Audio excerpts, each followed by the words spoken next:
এখন কেন বাজে কত? আর 20 মিনিট আছে মাত্র। আমি 10টা পার করবো না, আপনি যাই করেন। আমার তো মরে যাওয়া লাগবে। আমি মাহফিলে আসার আগে বললাম না 10টা শেষ করবেন। আর কি মারেন? আর জীবনে আসবো না আপনার দেখে। হ্যাঁ, এই যে কোরআন হাতে বছর জীবনে আমি আর আসবো না, এই শেষ। আমি 14 বার করে আসার সময় বলছি যে আমার শরীর খারাপ, 10টায় শেষ করবেন অনুষ্ঠান।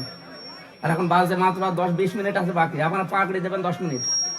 ইয়ার কি মারেন? আমি মনে করছি ইয়ার কি মেতে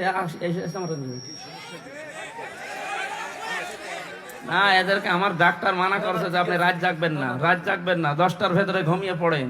আমার শরীরের অবস্থা ভালো না, জোর করে নিয়ে আসে। আমি বললাম আসার সময় যে 10টা মাহফিল শেষ করা লাগবে। 14টা বক্তা রেখেছি কোন কারণে? কোন কারণে রাখলেন আপনি? আমরা এসার পরে তুলতে পারলেন না? না না, মাত্র 20 মিনিট আছে। আপনি